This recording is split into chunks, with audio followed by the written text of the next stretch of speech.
You name it, we have it. Only here at Thumbs Up. Information and communication technology as it affects our lives. And solutions it offers as it simplifies. I'm Anthony Baisa, your IT buddy. My job is to open the gates of IT.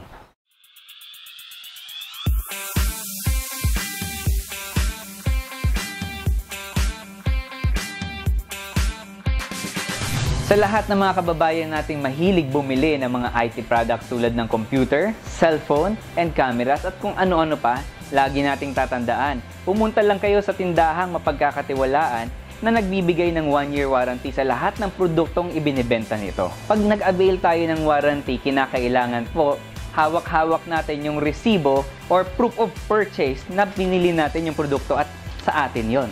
Dahil dun sa proof of purchase, meron yung nakalagay na warranty agreement.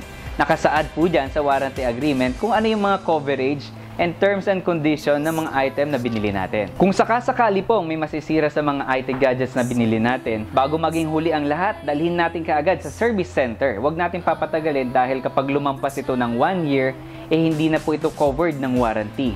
So isang number 1 tip ko na huwag nyong kalilimutan yung hanggang kailan ang covered ng warranty ng item na binili natin. Kapag bumili po tayo, syempre, hindi po lahat yan covered ng warranty. Ano po yung ibig ko sabihin? Meron po tayong tinatawag na void. Kapag sinabing void, yun po ay nawawalan po ng visa yung warranty ng isang item na binili natin. Number 1, kapag ito ay nasira dahil nahulog or nabagsak, ibig sabihin may physical damage. Yung end user po ang may kasalanan bakit nasira ang produktong binili natin. Number 2, ito naman kung hindi natin sinasadya, maliban sa nabagsak, nabasa o nahulog sa dagat at nagkaroon din siya ng malfunctioning dahil nga ito nagkaroon ng short circuit sa loob, hindi rin po covered ng warranty yan. Ang mga covered po ng warranty natin ay yung mga manufacturer's defect. Lagi pong tatandaan, ang binilahan yung tindahan, hindi sila ang gumawa ng produkto. Sila po ay ang nagbenta lang. Pero ang manufacturer natin, sila ang merong capacity to repair yung mga tinatawag nating system problem. So kapag manufacturer's defect, as long na hindi yan nabovoid ang warranty, dalhin nyo lang po kung saan nyo binilahan yan at siguraduhin nyo lang po na bago nyo bilhin yung item, lahat po yan na pag-usapan nyo yung warranty agreement ng binili nyong produkto. Pag-usapan natin yung mga basic, proper handling ng mga binibili nating IT products and gadgets. Kapag nasira po yung mga gamit natin, wag po natin bubuksan ng tayo-tayo lang. Dalhin po natin yung mga gamit natin kung saan natin binili or sa mga authorized service center para hindi ma-void or masira yung warranty seal ng mga gamit natin. Ang covered po ng warranty sa mga computers natin tungkol sa desktop at laptop yung hardware. Halimbawa po, nasira yung ating monitor ng desktop computer, wala po kayong babayaran dahil papalitan namin yung pyesa o yung parts na nasira ng computer natin. Kapag ang nasira software, dahil na virus tayo or nag-download tayo ng mga files from USB, from internet, ng mga viruses at nasira at naapektuhan ng mga system ng computer natin, meron po tayong tinatawag na mga diagnostic fee or kailangan po natin magbayad for the service.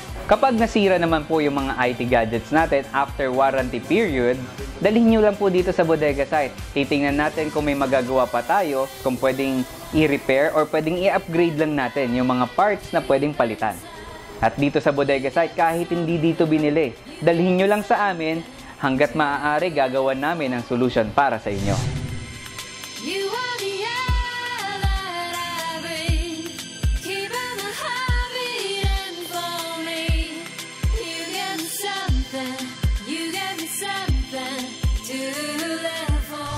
Information and communication technology as it affects our lives, and solutions it offers as it simplifies.